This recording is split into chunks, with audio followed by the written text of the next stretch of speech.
रोग बाधा विपत्ति आपत्ति संकट सब नष्ट करना। हे माँ सोना भवानी बोलो सोना भवानी माई की, बोलो विंध्यवासिनी मैया की, बोलो तरकुलहा माई की, चिंतापूर्णी मैया की।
बोलिए श्री हनुमान जी महाराज की, आदिदेव महादेव की। जैसे मंच की परंपरा होती है, एक परंपरा तो हमने निभा ली, माँ सोना भवानी का दीप प्रज्वलित हो गया, ठाकुर जी की पूजा हो गई।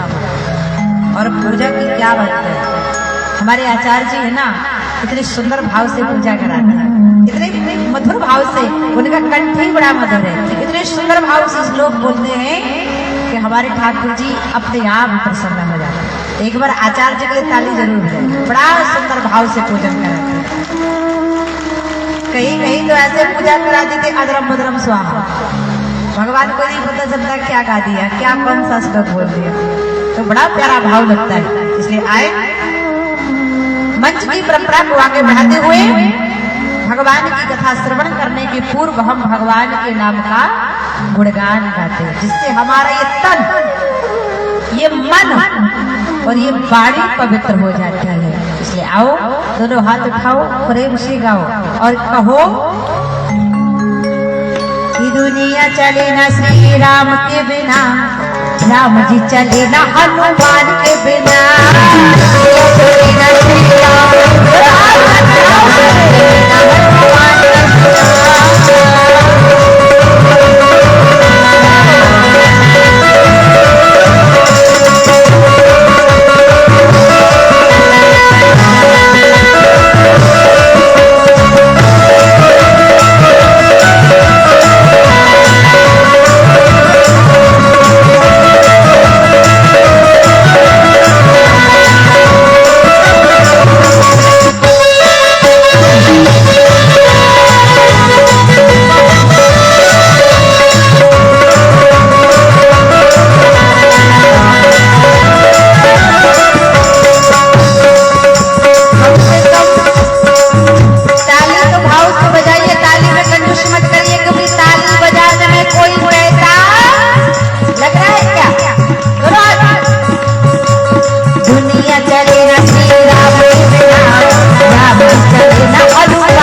सोना भवानी माई की जय हो।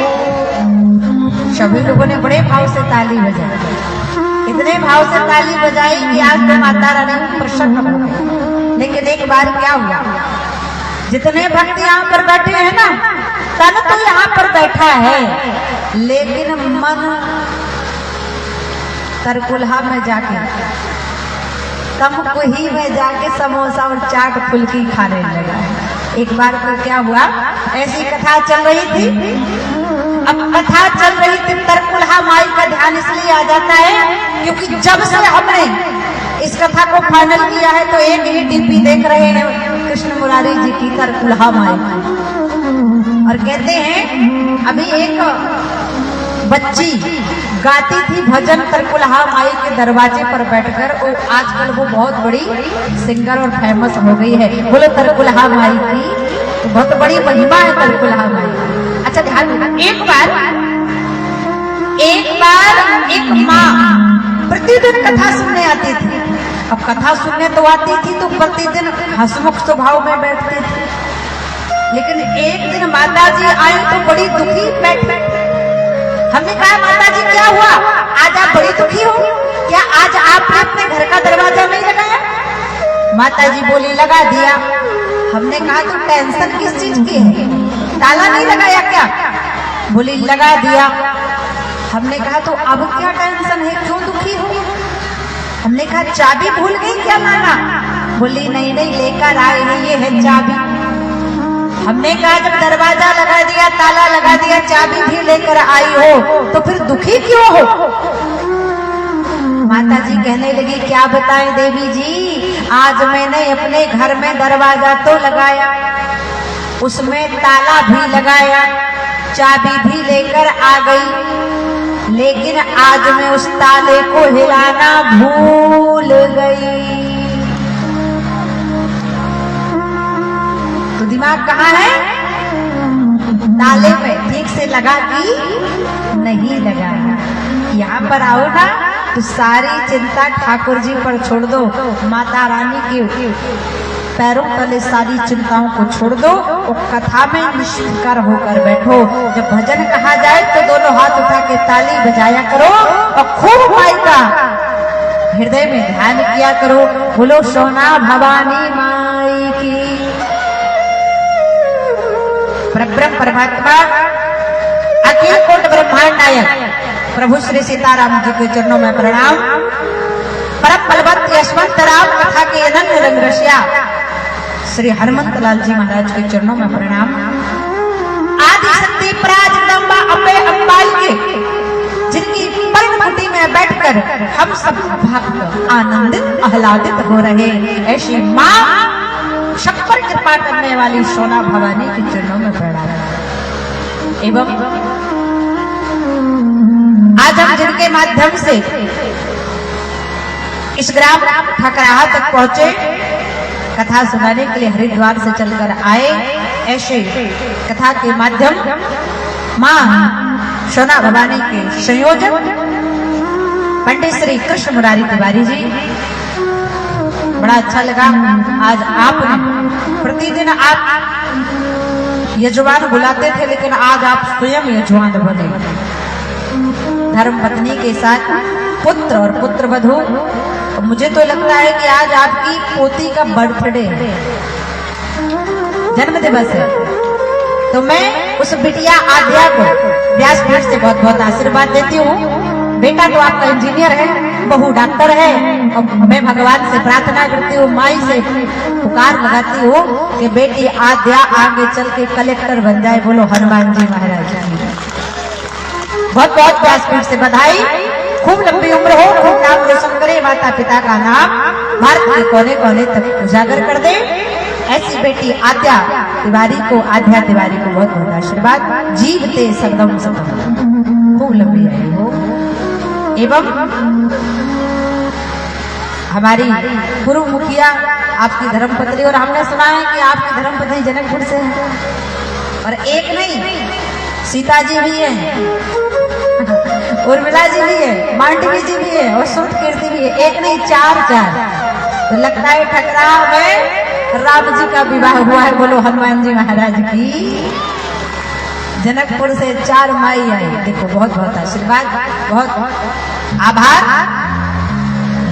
एवं एक पंडाल बहुत अच्छा है।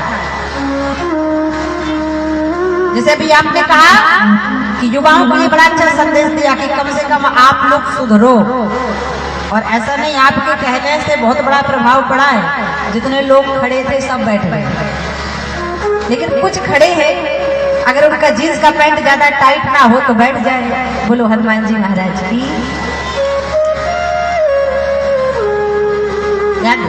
पंडाल बहुत अच्छा है, व्यवस्था बहुत अच्छी है बैठने की, मंच बहुत अच्छा, साउंड सर्विस का कहना क्या।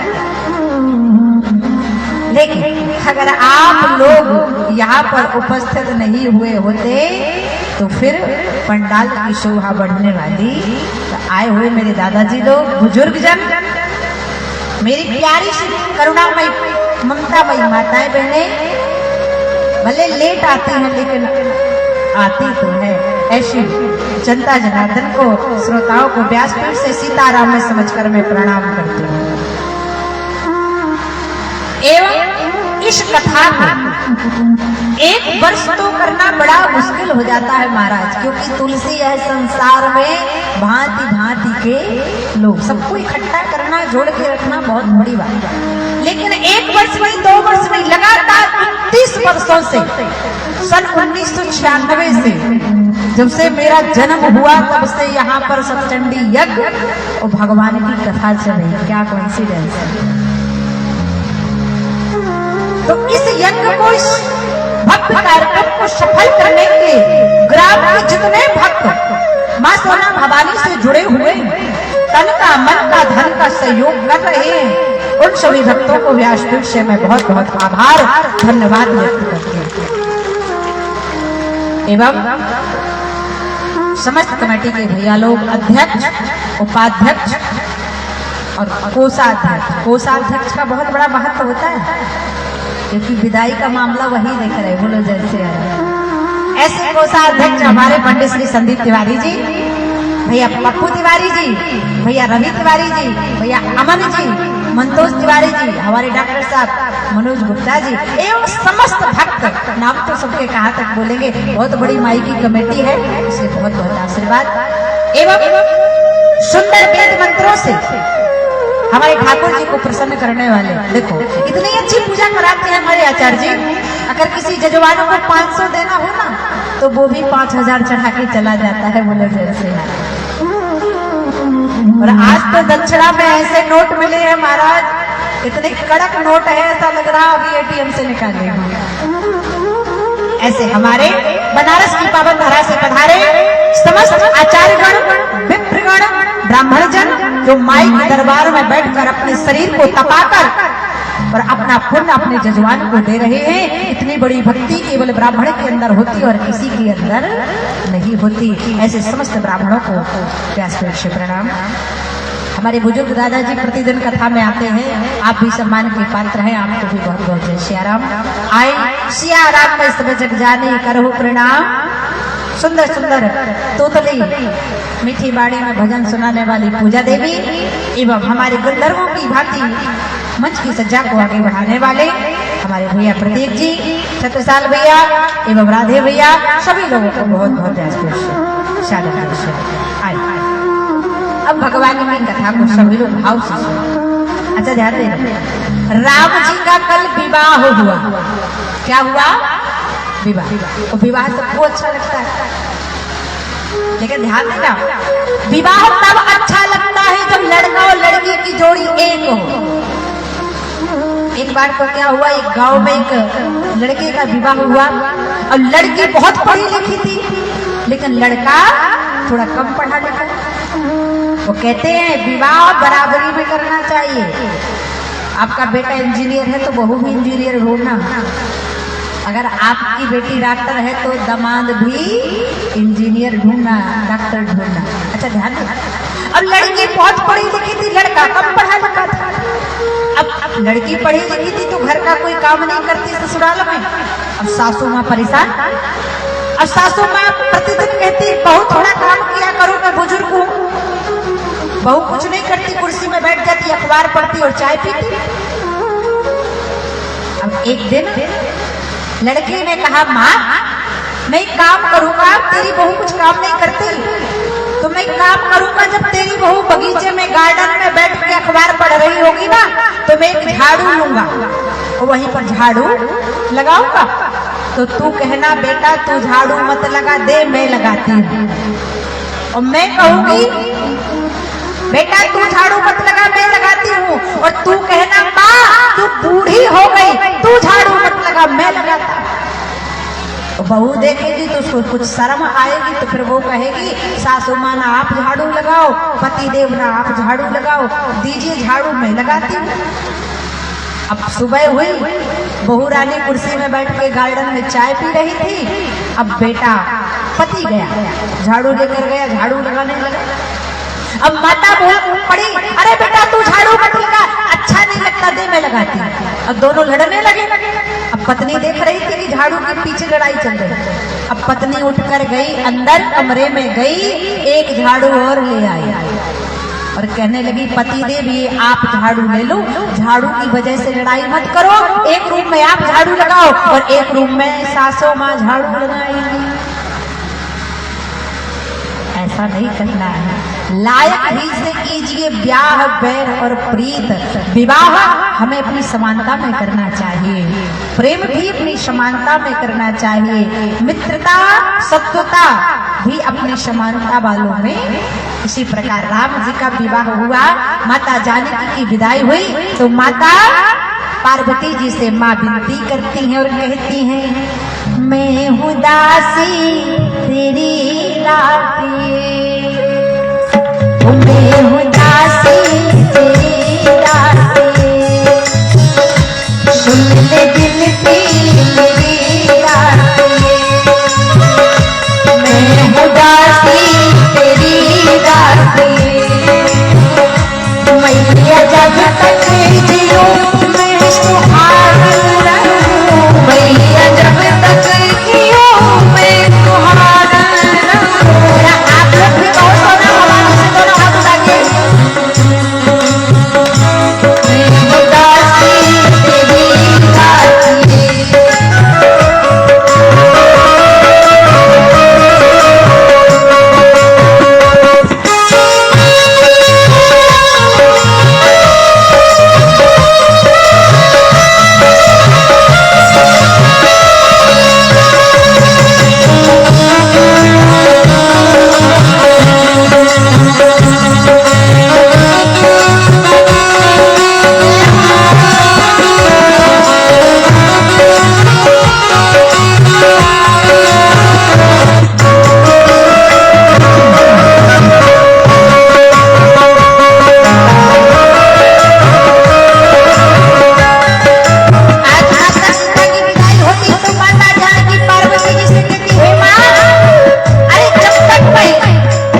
अच्छा, आज माता पार्वती ने विनती की, माँ मैं जब तक जीवन मेरा रहे तब तक मेरे इस माथे का सिंदूर सजता रहे। कहते हैं ना, स्त्री को कितनी सुंदर साड़ी पहना दो, काजीपुरम की साड़ी पहना दो, बनारसी साड़ी पहना दो, सिंथेटिक साड़ी पहना दो और गंजा साड़ी पहना दो, हीरो का हार पहना दो, लेकिन अगर उसकी मांग सोनी है तो वह सुंदर लगने वाली नहीं। और स्त्री कुछ ना पहने हो, अरे पुरानी साड़ी पहना दो, गले में कुछ ना हो, एक काला धागा मोती का मंगलसूत्र हो और उसकी मांग का सिंदूर जगमगाता हो तो वह स्त्री शोभा देती। क्योंकि कहते हैं ना, स्त्री के लिए दो सुख सबसे बड़े होते हैं। वो दो सुख कौन है? और अगर वो दो सुख नहीं होते तो स्त्री का जीवन फिर जीवन होता। और वो दो सुख क्या है? बोले पति बिन सोनी मांग और पुत्र बिन घर सोना, दोनों है सुख के साधन, अरे दोनों बिन दुख है दूना। बोले पति बिन सोनी मांग, पुत्र बिन घर सोना। अच्छा ध्यान दे, संसार में हर स्त्री के दो पति होते। कितने पति? अब आप कहोगे देवी जी बोल रही है हर स्त्री के दो पति होते हैं। दो पति कौन होगा? बोले एक होता है नरपति, जिसके साथ माता पिता हमारा पाणी ग्रहण संस्कार करते हैं और एक दिन वह पति नष्ट हो जाता है। और जब वह पति नष्ट हो जाता है तो स्त्री की रक्षा फिर दूसरा पति करने लगता है। और वो दूसरा पति कौन है? कहते हैं ना हम लोग, तुम हो गोचरे सबके प्राणपति, ओ किस विधि मिलो दयामय, तुमको मैं कुमति। ओम जय जगदीश हरे। अगर संसार में किसी माँ का पति ना होना तो वो माँ दुखी मत होना। क्यों? क्योंकि जब नरपति नष्ट होता है तो उसकी रक्षा प्राणपति परमात्मा करने लगता है। कहते हैं कि विधवा विधवा सब कहत, अरे विधवा होती नायक, जगत पति सबका पति तो विधवा। जिसकी रक्षा करने वाला परम पिता परमात्मा होता है वह विधवा कभी होती। आज सुंदर आशीर्वाद दिया पार्वती जी से। माता सीता प्रणाम करती और कहती है, माँ आप मुझे आशीर्वाद देना, मेरा ये सुहाग अमर रहे। सुंदर आशीर्वाद दिया। माता पार्वती कहने लगी कि सदा अचल करो छोड़ो अहिरा,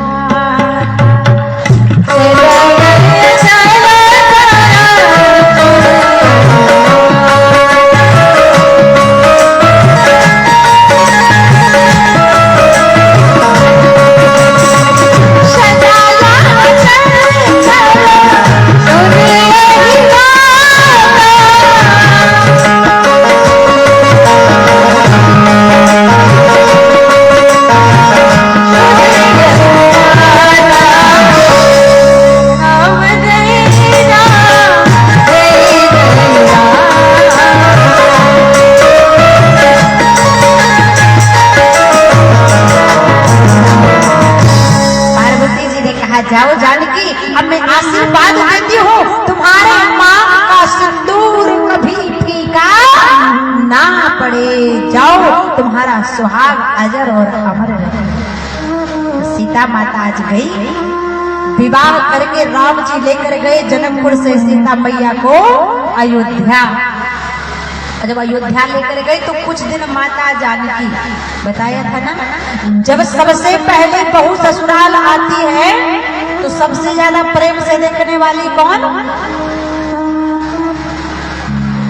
सास। और इसके बाद फिर तेल में से देखने लगती है। बोलो जैसे ज्यादा यहाँ ऐसी बात बिल्कुल नहीं। अच्छा ध्यान देना, आज सीता जी को कुछ दिन हुआ अयोध्या में रहे, लेकिन एक दिन कहते हैं ना, जब सुख आता है तो साथ में दुख भी लेकर आता है। एक दिन राजा दशरथ अपने सिंहासन पर बैठे थे। राजा दशरथ ने देखा कि हमारा मुकुट टेढ़ा हो गया।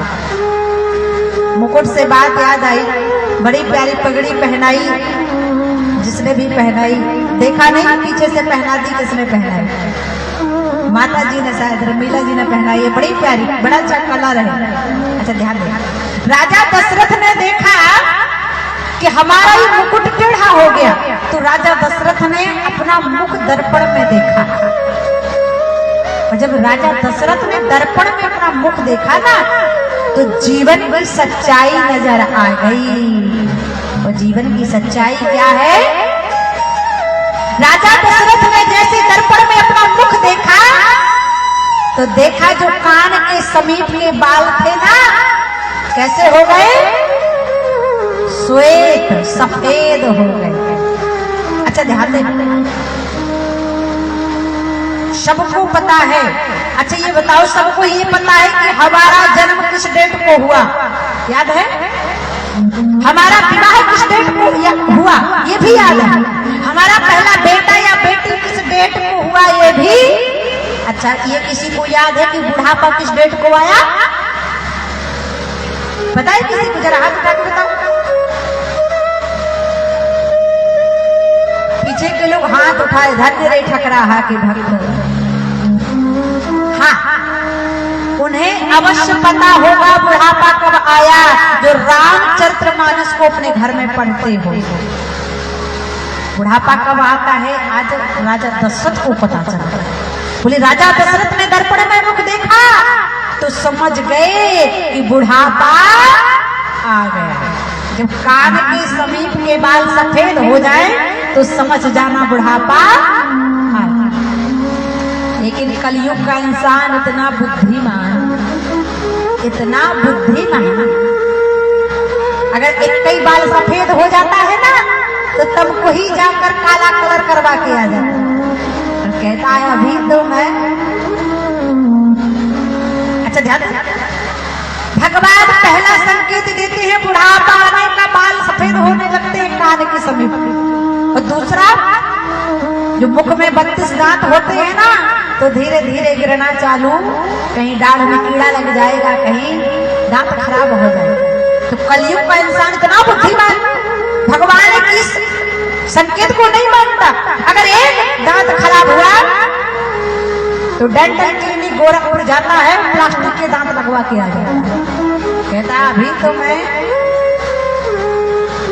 लेकिन राजा दशरथ समझ गए कि मेरा राज्य का समय समाप्त हुआ, क्योंकि बुढ़ापा।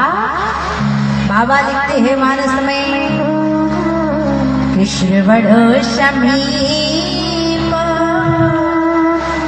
भये सित के मनहु जगठपन अस्य उपदेश। राजा दशरथ समझ गए कि अब मेरे राज्य करने का समय समाप्त हुआ। अब मुझे किसी और को राजा बनाना चाहिए, लेकिन किसको? बोले राज्य का ये नियम है कि राज्य का पहला ज्येष्ठ पुत्र ही राज्य का अधिकारी होता है और दूसरा कोई होता। इसलिए संकल्प कर दिया कि कल राम जी राजा बनाए जाएंगे। अब जब घोषणा कर दी कि राम जी राजा बनेंगे, सब कोई प्रसन्न हो गया। सब प्रसन्न, अयोध्या के लोग प्रसन्न हुए। सबने अपने घर के दरवाजे के सामने दीपक जलाए, चंदनवार लगाए, बंधन बार लगाए। लेकिन एक व्यक्ति है जिसने अपने दरवाजे पर चंदनवार नहीं लगाया। वो कौन है? पता है किसी को? बोलो मंथरा माई की धन्यवाद। संसार में ऐसे भी लोग होते हैं, कई ऐसे लोग होते हैं कि दूसरे का अच्छा होता हुआ देखकर उन्हें अच्छा नहीं। एक बार तो भगवान शंकर के मंदिर में एक बुढ़िया पूजा करती थी। अब भगवान कितनी पूजा करती कि हमेशा कहती हे भगवान मेरा अच्छा हो जाए, पड़ोसियों का बुरा हो जाए। अब भगवान एक दिन प्रकट हो गए, कहने लगे माता जी बहुत पूजा करती हो, वरदान मांगो, लेकिन तुम हमेशा पूजा करती हो तो कहती हो कि मेरा अच्छा हो, पड़ोसियों का बुरा हो, तो अगर मैं तुम्हें एक वरदान दूंगा ना तो तुम्हारे पड़ोसियों को बगैर मांगे 2 वरदान मिल जाएंगे। अब वो माता जी परेशान कि पूजा मैं करती हूँ और मैं तो हमेशा पड़ोसियों का बुरा चाहती हूँ और ये बोल रही अच्छा हो जाए। कहने लगी हे भोले बाबा एक काम करो, एक मेरी आंख फोड़ दो, पड़ोसियों की दोनों अपने आंख फूट जाएगा। ऐसे भला किसी का कर न सको तो बुरा किसी का मत करना, और पुष्प नहीं बन सकते हो तो कांटे बनकर मत रहना। अच्छा नहीं कर सकते किसी का तो बुरा अभी मत करना। अगर बुरा सोचोगे तो पहले बुरा आपका होगा, सामने वाले का होगा या नहीं होगा इसकी कोई गारंटी नहीं। आज मंथरा ने अपने मन को रचा, कैकेयी मैया को समझाया, मंथरा की बात को कैकेयी ने माना, क्योंकि माँ कैकेयी की मति पर सरस्वती माता बैठी, जिभ्या पर सरस्वती माता बैठी और राजा दशरथ से अपने 2 वरदान मांगने के लिए बोली। माता कैकेयी को भवन में गई, राजा दशरथ ने कहा ये तो शुभ समय है, ये क्या कर रही हो? बोले महाराज 2 वरदान देने को कहा था, दीजिए। पहला मेरे पुत्र भरत के लिए टीका और दूसरा राम के लिए वनवास। राजा दशरथ कहने लगे अरे कैकेयी आज तेरे मन में क्या आया? राजा दशरथ मौन हो गए। राम जी का काम बन गया। राम जी सोचने लगे अगर मैं राजा बनकर बैठ जाऊंगा तो मेरे भक्तों का क्या होगा, जो मेरे भक्त मेरा इंतजार कर रहे हैं। और राम जी आए जंगल, लक्ष्मण जी भी साथ चले। सीता माता भी कहती हैं हे कौशल्या माँ मैं अपने पति के साथ जाऊंगी। क्यों? क्योंकि जिए बिन देह नदी बिन बारी, तैसी नाथ पुरुष बिन नारी। बोले जैसे देह के शरीर में अगर प्राण ना हो तो ये देह बेकार होती है, नदी में जल ना हो तो नदी बेकार होती है। इसी प्रकार पति संसार में विचरण करता हो और पत्नी ना हो, और पत्नी संसार में विचरण करती हो और पति ना हो तो वह पत्नी भी शोभा देती। इसलिए मैं अपने पति के साथ, लक्ष्मण जी भी बोले मैं भी जाऊंगा। और आज भगवान राम लक्ष्मण वनवास जाने लगे। बोलो वनवासी राजा राम की। भगवान वनवास जाते हैं, सारी प्रजा रो रही है, सबके नेत्रों में आंसू है, सब कह रहे हैं कि बन चली राम रघुराई। आज भगवान राम वनवास जा रहे हैं। देखो जब खुशी का समय होता है तो सब ताली बजाते हैं। आज ताली बजाओ क्योंकि राम जी वनवास जा रहे हैं और राम जी वनवास जाकर भक्तों का उद्धार करें, यही कामना से बजा।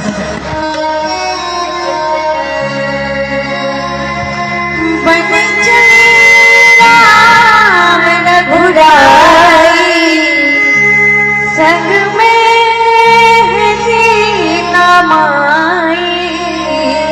राजा जनक की जाति, राजा जनक की जाति।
अयोध्या को छोड़कर। लेकिन ध्यान देना, लक्ष्मण जी जब राम जी के साथ गए ना, तो उनकी माता सुमित्रा ने कहा था, पुत्र लक्ष्मण भाई राम के साथ तब जाना जब 5 बातों का त्याग कर देना। बोले कौन सी बात? बोले 5 बातों का ख्याल रखना लक्ष्मण। राग सुमित्रा से मत करना, रोष केकई से मत करना, ईर्ष्या भरत से मत करना, और मद स्वयं से मत करना, और मोह अपनी धर्म पत्नी उर्मिला से करना छोड़ देना। लक्ष्मण जी ने कहा, मां कभी नींद आ गई और आपका ख्याल आ गया तो? क्योंकि गरीब से गरीब व्यक्ति अगर पलंग पर जाता है ना, तो सोचता है, कोई कहता है सोने के महल बनवाएंगे, और कोई कहता है बादशाह है हम बन जाए, मगर ये नहीं जानते जिंदगी की क्या औकात है। 4 दिन की चांदनी फिर अंधेरी रात। लक्ष्मण जी ने कहा, माँ कभी आपका ख्याल आ गया तो क्या करूंगा? सुमित्रा जी ने कहा, तो मत जाओ। अब लक्ष्मण जी ने कहा, ठीक है माँ, देखो आज से मैं नींद का, नारी का और भोजन का परित्याग करता हूँ। और जब लक्ष्मण जी ने नारी का, भोजन का और नींद का त्याग किया, तो आगे चल के मेघनाद का वध किया। बोलो लक्ष्मण कुमार की। क्योंकि लक्ष्मण कुमार ही मेघनाद को मार सकते थे, क्योंकि मेघनाद ने वरदान मांगा था ब्रह्मा जी से, जिसने भोजन का, नारी का और नींद का त्याग किया हो, वही मुझे मार पाए, अर्थात कोई ना मारे। अब राम लक्ष्मण जानकी वनवास गए, श्रृंगवेरपुर गए, गंगा का घाट पड़ा। अब राम जी को गंगा से पार जाना था ना, तो राम जी ने कुछ मांगा। अच्छा क्या मांगा? अच्छा एक बात बताओ, राम जी के लिए यहाँ पर लिखा कि राम जी ने मांगा, तो राम जी ने क्या मांगा? बोले कभी कभी भगवान को भी उन भक्तों से काम पड़े, और बोले जाना था गंगा पार प्रभु के बट की नाव चढ़े।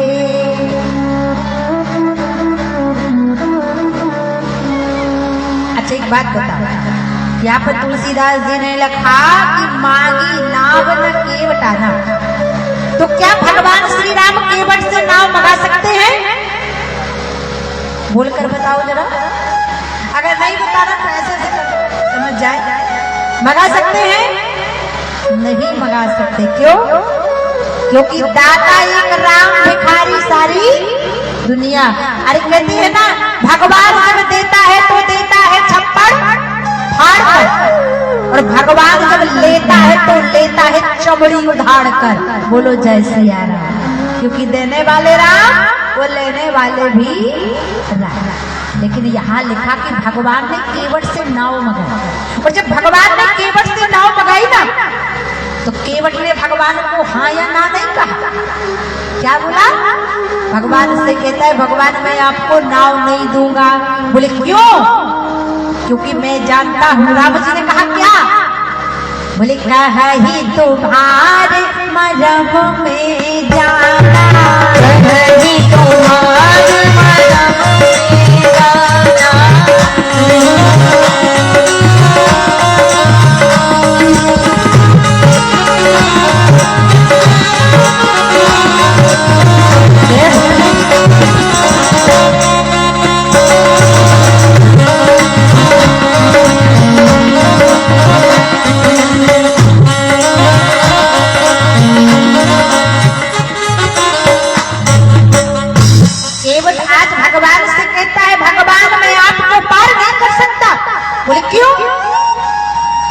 केवट ने कहा क्योंकि कहा ही तुम्हारे मरम में जाना। भगवान मैं आपको पार नहीं कर सकता क्योंकि मैं आपका मरम जानता हूं। अरे आज केवट राम जी से नाव चलाने वाला केवट भगवान से कहता है मैं आपका मरम जानता हूं। रामचरितमानस कहती है कि भगवान राम का मरम संसार में कोई जान। बोले राम जी का मरम तो लोग तब नहीं जान पाए। बोले कब? बोले जब राम जी का अवतार हुआ। तो राम जी का अवतार कहाँ हुआ? ठकराहा में, अयोध्या में। अवध का मतलब क्या है? बोले आधा पद, बोले जहां पर किसी भी जीव का वध ना किया गया हो वह है अवध। और राम जी का मरम लोग तब नहीं जान पाए जब राम जी का अवतार अयोध्या में हुआ। एक माह तक सूर्य भगवान राम जी को टकटकी लगाकर देखते रहे, लेकिन कोई भगवान का मरम जान, बोले माँ से दिवस करे दिवस भाव मरम न जानत को, और रथ समेत रवि था क्यों निशा का बना विधि होई। अच्छा, लेकिन आज गंगा के घाट पर केवट कहता है प्रभु कहा तुम्हार मरम में जाना। अरे सज्जनों, राम जी के मरम की बात की जाए ना तो राम जी का मरम तो उनके भाई लक्ष्मण नहीं जान पाए। बोले कब? बोले जब राम जी ने अपनी पत्नी से कहा जाओ सीता मुझे लीला करनी है और उस लीला में तुम साथ नहीं रह सकती, इसलिए वहां रहना। सीता जी बोली कहाँ रहना है? भगवान राम बोले तुम पावक महकर हो निवास। भगवान राम ने अपनी पत्नी से कहा जाओ अग्नि में रहना, तो सीता माता गई और जाकर भगवान राम की जठर अग्नि में समा गई। लेकिन इस मरम को लक्ष्मण जी भी नहीं जान पाए कि सीता जी असली हैंगी नकली। बाबा तुलसीदास जी लिखते हैं कि लक्ष्मण हूँ यही मरम न जाना, जो कछु चरित रचा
लेकिन गंगा के घाट पर एक नाव चलाने वाला केवट कहता है राम जी मैं गंगा से आपको पार नहीं लगा सकता, क्योंकि कहीं तुम्हारे मरम में जाना।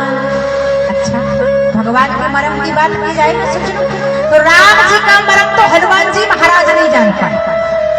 अब आप कहोगे हनुमान जी कब? बोले जब हनुमान जी महाराज, अब आप कहोगे हनुमान जी नहीं जान पाए कब? बोले राम जी का मरम तो हनुमान जी नहीं जान पाए। बोले जब भगवान श्री राम समुद्र पार करके लंका पहुंचे तो भगवान ने देखा लंका की तलहटी पर रावण ने सभा लगाई, जिस सभा में मंदोदरी के कर्ण फूल बिजली के समान चमक रहे, रावण का छत्र मुकुट चमक रहा। उसी समय भगवान श्री राम ने रावण की सभा को नष्ट करने के लिए शब्द भेदी बाण चलाया। और सज्जनों, संसार में मात्र 4 लोग शब्द भेदी बाण चलाना जानते थे। कौन कौन? संदीप जी, कौन कौन? बोले सबसे पहले चक्रवर्ती चक्रचूड़ामणि महाराज दशरथ, दूसरी माता कैकेयी, तीसरे प्रभु श्री राम और चौथे कलयुग में पृथ्वीराज चौहान। इतिहास में लिखा है ना जब पृथ्वीराज चौहान जी को दुश्मनों ने पकड़ लिया तब उनके मंत्री ने कहा था 4 बांस 24 गज अंगुल अष्ट प्रमाण, अरे ताऊ पर सुल्तान हिम्मत चूक चौहान। लेकिन प्रश्न खड़ा होता है कि जब राजा दशरथ शब्द भेदी बाण चलाना जानते थे तो श्रवण कुमार को बाण क्यों मारा? क्योंकि जब श्रवण कुमार ने माता पिता को जल पिलाने के लिए जल भरा तो आवाज कहां से निकली? तुम्बी से। जो कद्दू का बाहरी आवरण होता है ना, जो तुम्बी कहते हैं, और उससे श्रवण कुमार जी ने जल भरा। और राजा दशरथ ने जब शब्द भेदी बाण चलाया, आवाज कहां से निकली? बोले तुम्बी से। तो राजा दशरथ ने शब्द भेदी बाण तुम्बी पर चला दिया। लेकिन पीछे से बाण चलाने वाला कोई और था। जो बाण श्रवण कुमार को लगा वो चलाने वाला कोई और था। और वह कौन था? बोले वह था लंकाधिपति रावण। क्योंकि रावण 4 वेद 6 शास्त्र 18 पुराण और 14 विद्याओं को जानता था, इसलिए रावण ने पीछे से बाण चलाया। राजा दशरथ को भ्रम हो गया। लेकिन आज लंका पहुंचकर राम जी ने बाण चलाया, जिसमें मंदोदरी के कर्णफूल गिर गए, रावण का मुकुट गिर गया। वहीं पर हनुमान जी खड़े, जामवंत खड़े, नल नील बंदर भालू खड़े, लेकिन कोई मरम जाना। बाबा लिखते हैं मानस में, छत्र मुकुटिता टंक धरो, हते एक ही मान। उस सब के देखत मही पड़े, लेकिन मरम न को जान। लेकिन आज जब राम जी केवट से कह रहे हैं, ओ भैया केवट जरा गंगा नदी से पार लगा दो, तो केवट कहता है कहीं तुम्हारे मन में जा। सज्जनों, अगर राम जी को मरम की बात की जाए ना, तो राम जी का मरम तो लोग तब नहीं जान पाए। बोले कब? बोले जब भगवान श्री राम रावण का वध करके वापस अयोध्या आए, तो राम जी सबसे पहले किससे मिले थे? जब राम जी रावण को मारकर अयोध्या गए, तो सबसे पहले राम जी ने अपने हृदय से किसको लगाया? माता कैकेयी को। अब जब माता कैकेयी को प्रणाम राम जी ने किया, और राम जी महलों के अंदर जाने लगे, तो कैकेयी कहने लगी, राम अभी अंदर मत जाओ, तुम्हें मेरा एक काम और करना है। और लक्ष्मण जी पगला गए। लक्ष्मण जी ने कहा, भैया माता कैकेयी ने अभी 14 वर्ष का वनवास दिया था, तो अब दूसरा काम बताने लगी, अब कहीं 18 वर्ष का तो नहीं देने वाली फिर से। तब माता कैकेयी रोने लगी, आंखों से आंसू निकल गए। हे बेटा राम, हे पुत्र राम, जिस दिन से तुम वनवास गए हो ना, उस दिन से आज तक पुत्र भरत ने मुझे माँ कहकर पुकारा। एक बार भरत से कह दो, इस अभागी माँ को माँ कह दे। उसी समय भरत जी आके कहने लगे, भैया राम आप मेरा वध कर दो, लेकिन मैं ये नहीं कहूंगा। राम जी ने कहा, क्या नहीं कहोगे? अब भरत जी को बुलाया, जिसने मेरे राम को, ए भैया राम, अरे जिसने मेरे राम को 14 वर्ष वनवास दिया, उस दुष्ट कैकेयी अभागिनी को मां नहीं कहूंगा। उस दुष्ट कैकेयी अभागिनी को मां नहीं कहूंगा। राम जी ने कहा, भैया भरत एक बार तो तुमने बोल ही दिया है, मां नहीं कहूंगा, मैं अब कहूं अन्यथा ना। तब भगवान ने एक पल में सारी अयोध्या की प्रजा को हृदय से लगाया, लेकिन इस मर्म को भी कोई जान। बाबा लिखते हैं मानस में, इच्छा में मिले सबई भगवाना, अरे लेकिन कोमा मरम यही का होना। अब भगवान श्री राम ने फिर कहा, ओ केवट भैया पार करो भैया। केवट कहता है, मैं नहीं करूंगा। अब लक्ष्मण जी को क्रोध आया, लक्ष्मण जी ने अपने तरकस से बाण निकाला, केवट की कनपटी में अब मैं तुझे मार दूंगा, तू सुन नहीं रहा। अब तो केवट हंसने लगा, नाचने लगा, कहने लगा, लक्ष्मण जी मारना है तो जल्दी मारो, देरी मत करो, क्योंकि अगर आप मुझे मारोगे तो मैं मरूंगा थोड़ी, मैं तो तरूंगा। क्योंकि केवट खड़ा कहाँ है? कहाँ खड़ा है केवट? पीछे की माताएं बोल ठकराहा की नाला में। कहाँ खड़ा है केवट? गंगा जी के घाट में। केवट ने कहा अगर आप मुझे मारोगे तो मैं तर जाऊंगा, लेकिन आप फंस जाओगे। आप देखोगे अगर मुझे बाण लग गया ना तो पुलिस वाले आएंगे और पुलिस वाले 4 बातें पूछेंगे, कहाँ मारा, क्यों मारा, किस अपराध से मारा और किसके सामने मारा। तुम मरूंगा कहाँ सुचि गंगा के तीर, हमें निहारते हैं रघुवीर। अपराधी यही इस सेवक का जो सिया राम की चरण पखारत हो। भगवान श्री राम ने कहा ऐसी बात है भैया तो सुनो ना केवट भैया, एक काम करो, जल्दी आओ, देरी मत करो, हमारे चरणों को धोना चाहते हो? बोले हाँ सरकार, जब तक मैं आपके